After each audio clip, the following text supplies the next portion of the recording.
Oregon's a tremendous job. It's a top 15 job in the country. But if I had my selection between Oregon or Miami, with not having even the draw or the attachments that Mario Cristobal has to Miami, I'm just talking about.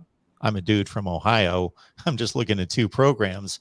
As long as the money's comparable or better, and I could get, based on what's happened at Miami the last 15 to 20 years, I could get some reasonable commitment, or they could convince me that they're going to give me what I need to compete, meaning the dollars for the coaching staff, et cetera, and that there's a commitment. As long as I was sold on the commitment and the money was comparable, I wouldn't even think 5 seconds about it. I mean, you can recruit so much better to Miami. You've got the competition in the divisions is comparable, so that's kind of a wash. You can go to Miami. The recruiting's so much better. I'd rather live in Miami, and there you go. So I would go to Miami. And then on top of that, of course, he's a Miami guy. So, and, the other thing is, if I would think that the recruiting is going to be better because he recruited at Oregon with a black hole at SC. They were not good. They were not doing anything. They were not. It was Oregon ran the West Coast. They did, honestly. And I know that SC had some good recruiting. They recruited okay, but it not anything like what we're seeing right now from Lincoln Riley. I don't think.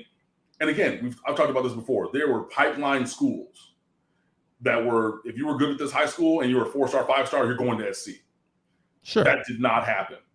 Now they might have gotten a couple of guys from those schools, but it was you build a Elon Musk light rail from the campuses of these schools, zoom, going to South Central to SC before, right? That's not happening. I guarantee Kayvon Thibodeau does not go to Oregon if SC is actually SC. 100%, right? But that's a guy who we're talking about, Penei Sewell. I don't think that he goes to Oregon if SC is SC. So you're talking about some of the top guys that you're talking about in terms of recruiting. I think it's going to be better down here for Mario than it would have continued to be in Oregon. And I don't think that it's crazy. And I get where Oregon people refuse to kind of accept the truth because they want to be. Everybody wants to be the superstar. Nobody wants to be the second backup dancer, really. But you lost your last two coaches to Florida State, top of the list, national brand job. Now, the formation of that program currently is not requisite to the name brand, right, of Florida State. But that is a top 3-5 name brand job. Miami's, okay, maybe not top 3-5, but top 7, top 10 name brand job? Absolutely. And teams in Florida then got your guys up off of there. Willie Taggart's from Bradenton. He grew up as a Florida State fan. Cool. Mario Cristobal's from Miami, went to Miami, won at Miami, played at Miami, coached at Miami. And they were wondering, well, why would he leave? And then, are you dumb? Or is he stupid? It's not a hard concept when you look at it analytically and not through the lens of a fan. And I can fan with the best folk. I do try to be pragmatic in my analysis, and I come on here and I try not to do, but it will come out of me sometimes. If you ever see me at the tailgate when I'm not going into the press box and I'm going into the stands and I'm hanging out and I will fan with everybody as more than y'all. Honestly, because I have this personality and it gets me going. Shout out to Ricky, NWO Podcast. First of all, you should be listening to it if you're not. Second of all, his energy is on a million, and my energy is so much more like his. But I'm not going to just turn that on and overlook other facts of the matter. But it seems like Oregon fans have been doing that recently. And I'm so very sorry that you're an upper second tier kind of a job and like national brand program, but like this U's different. Sorry, that Florida State Spear, when compared to the Oregon O, with all due respect, that Spear hit different too. And there's a couple other ones.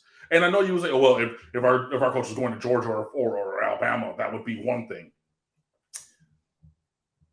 I mean, Florida State and Miami were Georgia and Alabama before, I mean, in the recent past, before they were Georgia and Alabama. So having people from this area go to these teams and everything, it is less crazy than Oregon fans think. So that's my soliloquy on that. Take that as you will. Hate me if you want to. Well, I'm going to push back a little bit. I generally agree, but I'm going to push back a little bit because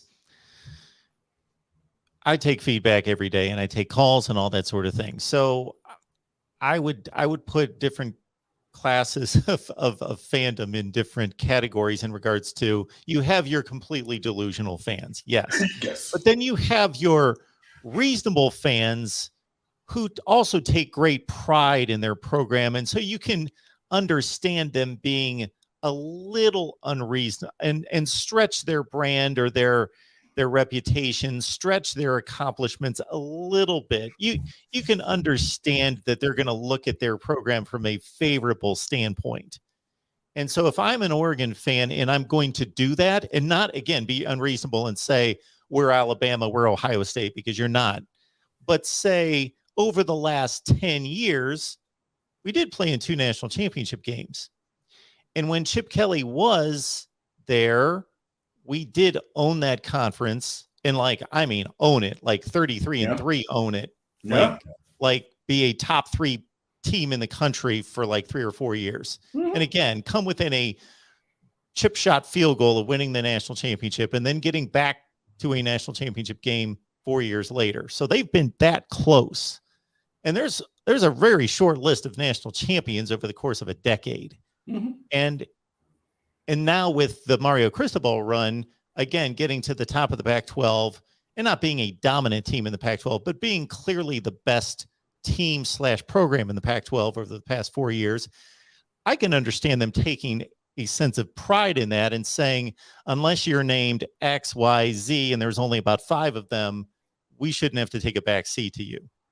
I mean, you can feel that, right? But you understand where that's a reason. It's an optimistic and favorable viewpoint, but it's realistic. Okay. It is. But based on results on the field. But obviously there's projection for Miami because Miami's been bad, right? But you're going for all these other things. You're not going for a ready-made situation. You have to go make that situation what you want it to be at Miami currently, just like they have to make it what they want it to be at Florida State or in some other places that are not having the on-field success that you would want to have, but leaving for that program, which is not as on-field good currently, right, is not crazy. Because if you're looking at that, and that's going to be the final line, right? That's going to be the final straw. That's going to be the last thing on the list of the conversation. Well, they went 6-7 and we went 10-3. So there's no reason to go over there. That doesn't make any kind of a sense. That's where I'm so sorry that you don't want to see that there are things other than current wins and losses. And again, you're also projecting for Oregon, and this is the unsaid thing, you're projecting that it's going to stay the exact same with SC getting Lincoln Riley and leveling up. And quietly, Chip Kelly, even though it started off very, very badly for him in Westwood, UCLA is not half bad. So, in Washington, they're going to do their thing. Like you're saying, okay, they suck and we're good. And that's terminal, right? That's I've been practicing my Spanish for the secret day job, right? So that's more of a ser versus a star, like a native state of being versus this is how I feel right now, right? Kind of a thing. So you're coming in it with that permanent ser kind of thinking, oh, this is what it is and it will always be that, not a star like, okay, well, we are this right now and this could change.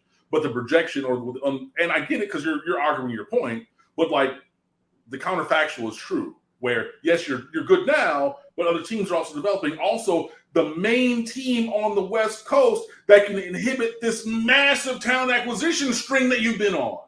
But we're going to ignore that and just talk about Miami not winning as many games on the field as we want to have. Like, that's where, even being realistic, you're not necessarily being realistic if there are even reasonable people refusing to bring up or acknowledge those parts of the scenario. You can be willfully ignorant, but that does not mean that I have to be stupid, right? Those things still matter, I think, to the conversation for me.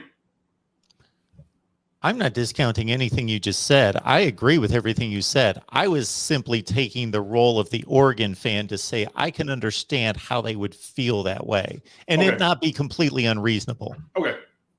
I got you.